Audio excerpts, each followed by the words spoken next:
Hello students, आज हम बात करने जा रहे हैं factors affecting rate of reaction. तो चलिए हेडिंग बनाते हैं, factors affecting rate of reaction. Factors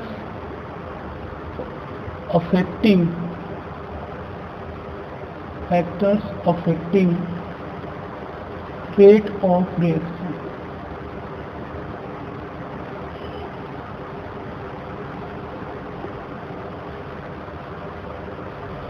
तो आज हम लोग पढ़ने जा रहे हैं factors affecting rate of reaction. Rate of reaction को कौन कौन से फैक्टर अफेक्ट करते हैं उनके बारे में हम लोग डिस्कस करते हैं, और यहाँ से क्वेश्चन भी पूछे जाते हैं बेटा, तो इसलिए बहुत ही ध्यान से समझिएगा। पहला फैक्टर हम लोग जो डिस्कस करेंगे वो है कंसंट्रेशन का।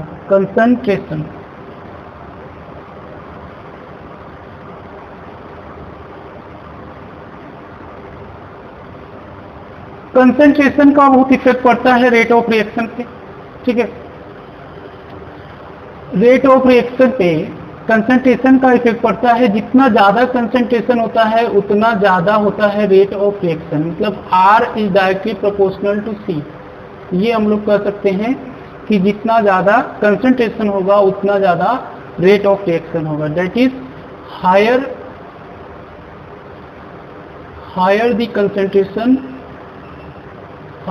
the concentration, higher will be high will be rate of reaction।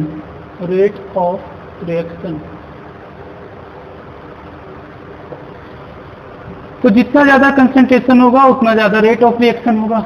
अब इसको समझते हैं कैसे। ठीक है, कंसंट्रेशन का मतलब जैसे हमारे पास 100 मॉलिक्यूल्स हैं। ठीक है, सपोज 100 मॉलिक्यूल्स हो, मान लीजिए यहाँ पे 10 मॉलिक्यूल्स हो, मतलब कम मॉलिक्यूल्स होंगे और यहाँ पे ज्यादा मॉलिक्यूल्स हैं। ठीक, तो ज्यादा मॉलिक्यूल होने पर क्या होता है कि उनके कोलिजन करने के चांसेस ज्यादा होती हैं, प्रोबेबिलिटी ज्यादा होती है, और कोलिजन करके एक अभी आपको आगे बताया जाएगा कि एनर्जी बैरियर होती है, उसको क्रॉस करने की टेंडेंसी ज्यादा होती है। जैसे मान लीजिए हमारे पास नंबर ऑफ स्टूडेंट्स ज्यादा हैं। ठीक है, नंबर ऑफ स्टूडेंट्स अगर हमारे पास ज्यादा होंगे तो जाहिर सी बात है कि उसमें मेरा रिजल्ट आने के अच्छा चांस है, मतलब अच्छे रिजल्ट आ सकते हैं। ठीक है, उसी तरीके से ये है, अगर हमारे पास जितना ज्यादा कंसंट्रेशन होगा तो जितना ज्यादा होगा तो उतना ज्यादा चांस होगा कुछ एनर्जी बैरियर को क्रॉस कर जाए, मतलब ज्यादा वो क्या होंगे, प्रोडक्ट में कन्वर्ट होने के चांसेस ज्यादा होगा। ठीक है, तो जितना ज्यादा रिएक्टेंट लेंगे higher is the concentration, high will be rate of reaction. तो जितना ज्यादा कंसंट्रेशन होगा उतना ज्यादा रेट ऑफ रिएक्शन होगा।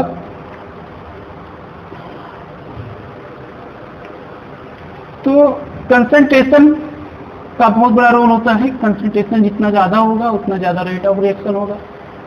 तो इसको हम लोग अभी और भी डिटेल में पढ़ेंगे। पहले हम लोग जब कैटलिस्ट का फैक्टर डिस्कस करेंगे तो वहां पे हम आपको और डिटेल में बताएंगे। दूसरा फैक्टर होता है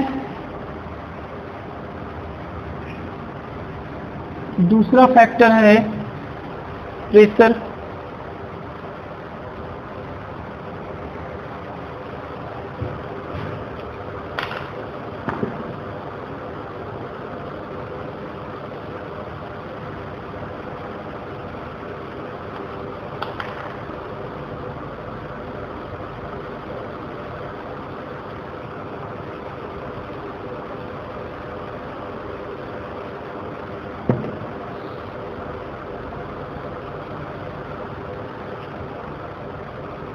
ठीक है, प्रेशर का क्या रोल होता है, सेकंड फैक्टर है प्रेशर।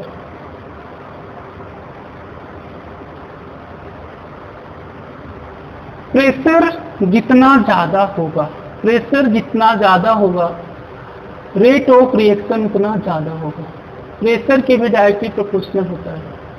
क्योंकि जब हम प्रेशर बढ़ाते हैं, जैसे मान लीजिए कि कोई पिस्टन है, वहां पे प्रेशर अप्लाई कर रहे हैं, तो मॉलिक्यूल्स पास आ जाते हैं, तो क्लोज आ जाते हैं। जब मॉलिक्यूल्स क्लोज आ जाएंगे तो उनके कोलिजन प्रोबेबिलिटी बढ़ जाती है और प्रोडक्ट में कन्वर्ट होने के चांसेस भी बढ़ जाते हैं। इस वजह से rate of reaction directly proportional to pressure, pressure के डायरेक्टली प्रोपोर्शनल होता है। तीसरा होता है टेम्परेचर, बहुत इंपॉर्टेंट फैक्टर होता है टेम्परेचर। टेम्परेचर का क्या रोल होता है? देखिए, टेम्परेचर जब बढ़ाते हैं काइनेटिक एनर्जी बढ़ता है। टेम्परेचर जब बढ़ाते हैं तो काइनेटिक एनर्जी बढ़ता है।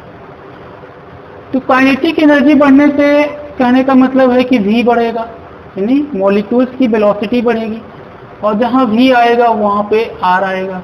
That means rate of reaction ज्यादा हो जाएगा, क्योंकि ज्यादा तेजी से मॉलिक्यूल्स कोलाइड करेंगे तो उनका रेट ऑफ रिएक्शन भी ज्यादा हो जाएगा। तो टेम्परेचर बढ़ाने से अगर रफली देखें इन जनरल,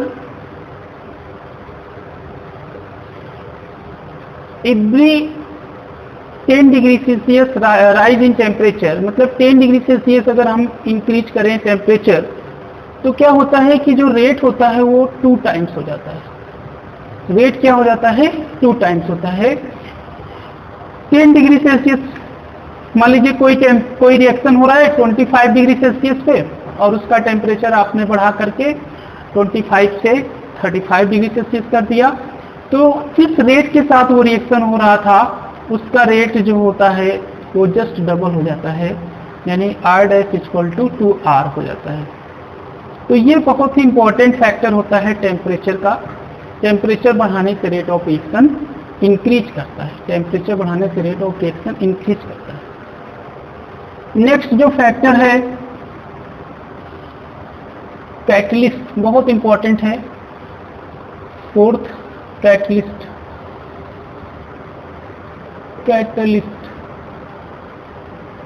देखिए कैटलिस्ट क्या होता है बेटा? Catalyst is a foreign substance which increase the rate of reaction by decreasing the activation energy. Energy barrier को कम करके कैटलिस्ट क्या करता है? रेट ऑफ रिएक्शन को बढ़ा देता है, ठीक है, चेंज कर देता है, ठीक है।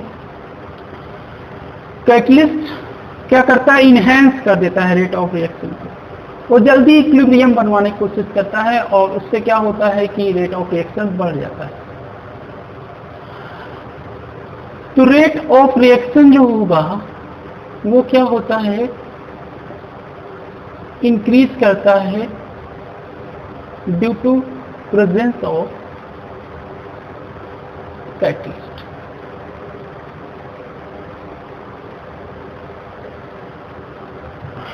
ठीक है, अगर पॉजिटिव कैटलिस्ट है तो वो रेट ऑफ रिएक्शन को बढ़ाएगा, अगर निगेटिव कैटलिस्ट है तो रेट ऑफ रिएक्शन को कम करेगा, ठीक है। कैटलिस्ट का काम है catalyse the reaction, catalyse the reaction. अब मैं जो बात कर रहा था बार बार एनर्जी बैरियर की, उसको समझ लेते हैं। सपोज इधर हम दिखा रहे हैं प्रोग्रेस ऑफ रिएक्शन, यहाँ पे रिएक्शन का प्रोग्रेस दिखा रहे हैं एक्स एक्सिस पे, और यहाँ पे हम लोग दिखा दे रहे हैं एनर्जी। अब मान लीजिए कि रिएक्टेंट की एनर्जी इतनी है और प्रोडक्ट की एनर्जी इतनी है, तो ये जो वैल्यू होती है, जिसमें मतलब यहां से यहां तक की जो वैल्यू होती है, इसको बोलते हैं थ्रेशोल्ड एनर्जी, यानी energy actually possessed by the molecules. ये रिएक्टेंट है और ये प्रोडक्ट है, ठीक है। अब जो ये वाली जो एनर्जी होती है, मतलब यहां से यहां तक की जो एनर्जी गैप होता है, that is called activation energy, EA। इतने को बोलते हैं एक्टिवेशन एनर्जी। इतना खुद मॉलिक्यूल के पास होता है, खुद उसके पास एनर्जी होती है। जैसे आप सुबह उठे तो आपके पास खुद कुछ ना कुछ एनर्जी होती है। काम सुबह करने के लिए, भाई कोई भी वर्क करने के लिए आपको तुरंत खाने की जरूरत नहीं पड़ती है, ठीक है। तो वो कुछ ना कुछ एनर्जी स्टोर होती है। वो रिएक्टेंट के मॉलिक्यूल्स के पास कुछ ना कुछ यहाँ पे एनर्जी उसके पास होती है। प्रोडक्ट में कन्वर्ट होने के लिए उसको कुछ और भी एनर्जी की जरूरत पड़ती है इस एनर्जी बैरियर को क्रॉस करने के लिए। इसको बोलते हैं ट्रांजिशन स्टेट। ट्रांजिशन स्टेट बोलते हैं, इसको बोलते हैं ट्रांजिशन स्टेट। ठीक है, ट्रांजिशन स्टेट बोलते हैं या एनर्जी बैरियर बोलते हैं। ठीक है, अब इस एनर्जी बैरियर को ओवरकम करने के लिए, इसको क्रॉस करने के लिए हमें एक्टिवेशन एनर्जी की जरूरत पड़ती है। कैटलिस्ट क्या करता है? कैटलिस्ट जब अगर पॉजिटिव कैटलिस्ट है तो क्या करता है कि it creates new path of reaction. It creates new path of reaction. New path of reaction. ठीक है, ये एक्टिवेशन एनर्जी को क्या कर देता है? कम कर देता है। एक्टिवेशन एनर्जी जो पहले जितनी चाहिए होती है वो कम हो जाती है। तो यहाँ पे जो डॉटेड लाइन से इस तरह से दिखाया गया है वो in the presence of catalyst. तो कैटलिस्ट के प्रेजेंस में ये हो रहा है रिएक्शन। कैटलिस्ट ने कुछ किया नहीं, बस एक्टिवेशन एनर्जी को कम कर दिया। जैसे मान लीजिए अगर उसको पहले 80 किलो जूल एक्टिवेशन एनर्जी की जरूरत थी, ठीक है,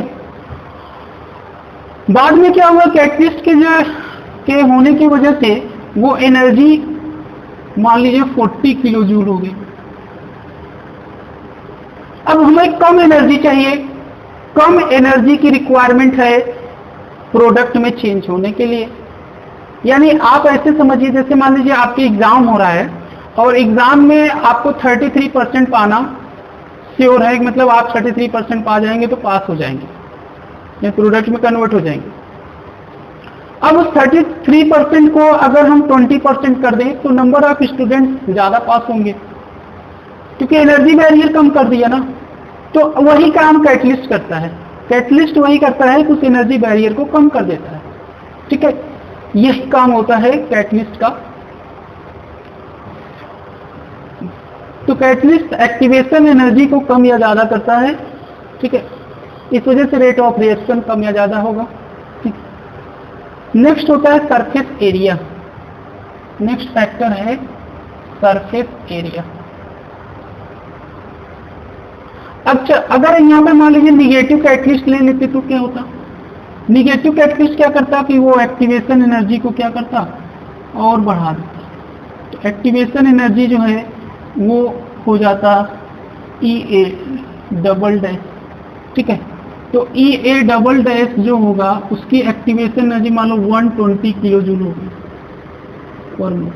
तो ज्यादा चाहिए, एनर्जी बैरियर को बढ़ा दिया। ठीक है, जो कट ऑफ वो बढ़ गया तो नंबर ऑफ मॉलिक्यूल्स जो होंगे वो कम प्रोडक्ट में कन्वर्ट होंगे, तो रेट ऑफ रिएक्शन कम हो जाएगा। आई होप आप लोगों को ये समझ में आ गया होगा।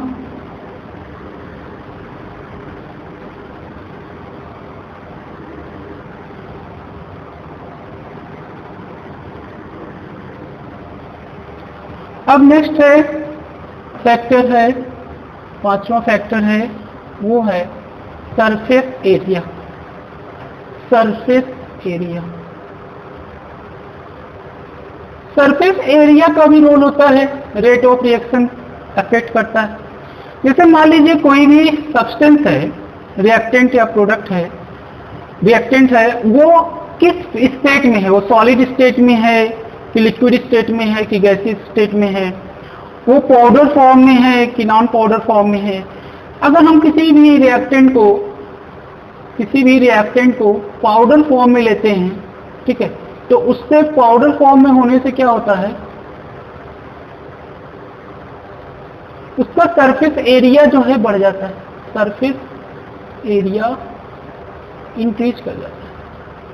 अब सरफेस एरिया अगर इंक्रीज कर जाएगा तो जाहिर सी बात है कि वहां पे रेट ऑफ रिएक्शन इंक्रीज हो जाएगा। मतलब रेट ऑफ रिएक्शन क्या होता है? सरफेस एरिया के डायरेक्टली प्रोपोर्शनल, सरफेस एरिया के डायरेक्टली प्रोपोर्शनल। क्योंकि अब ज्यादा मॉलिक्यूल्स उस सरफेस पर अवेलेबल होंगे और उनके प्रोडक्ट में कन्वर्ट होने की प्रोबेबिलिटी भी ज्यादा होगी, तो रेट ऑफ रिएक्शन बढ़ जाता है पाउडर फॉर्म में लेने के लिए। इसी तरीके से यही वजह है कि आपको कई बार देखने को मिलता है कि किसी रिएक्शन में अक्सर उसको पाउडर फॉर्म में ले लिया जाता है, उसको कन्वर्ट किया जाता है पाउडर फॉर्म में, ताकि सरफेस एरिया इंक्रीज कर जाए और रेट ऑफ रिएक्शन बढ़ जाए। अब बहुत आसान आपको मैं समझा दूं, जैसे मान लीजिए शुगर है, तो शुगर के जो पार्टिकल्स हैं अगर वो बहुत बड़े बड़े हों, ठीक है, तो क्या होगा कि उसको डिजोल्व करोगे वाटर में डिजोल्व करो तो वो जल्दी डिजोल्व ही नहीं होंगे, या होंगे तो टाइम लगेगा ज़्यादा, तो रेट ऑफ रिएक्शन कम होगा। अब उसी जो है शुगर के जो पाउडर्स, उसको पाउडर फॉर्म में कन्वर्ट कर लो, ठीक है, उसको पाउडर फॉर्म में कन्वर्ट कर लो, तो वाटर में डालोगे तो बड़े आसानी से इजीली वो क्या हो जाएगा, सॉल्युबल हो जाएगा, यानी रेट ऑफ रिएक्शन बढ़ जाएगा। तो ये कोई बहुत बड़ी बात नहीं, बहुत आसान सा कॉन्सेप्ट है। एक फोटोकेमिकल लाइट पे भी डिपेंड करता है dear students, photochemical light. Next है फोटोकेमिकल लाइट, एच। तो जो रेट ऑफ रिएक्शन होता है वो एच न्यू पे डिपेंड करता है, यानी रेट ऑफ रिएक्शन सनलाइट के इंटेंसिटी पे डिपेंड करता है, इंटेंसिटी ऑफ लाइट। लाइट की जितनी ज्यादा इंटेंसिटी होगी उतना ज्यादा रेट ऑफ रिएक्शन होगा, क्योंकि लाइट भी क्या होता है, एनर्जी का जो है, एक छोटे लाइट के छोटे छोटे लाइट में क्या होता है, छोटे छोटे एनर्जी बंडल्स होते हैं।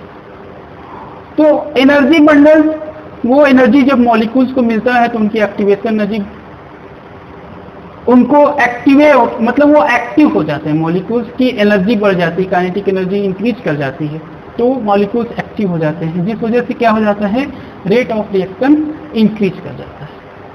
तो आई होप आप लोगों को हमने 6 फैक्टर बताए कि रेट ऑफ रिएक्शन पे क्या क्या इफेक्ट पड़ता है, तो आपको समझ में आ गया होगा। तो इसको देख लीजिए, समझ लीजिए, कोई प्रॉब्लम बताइए।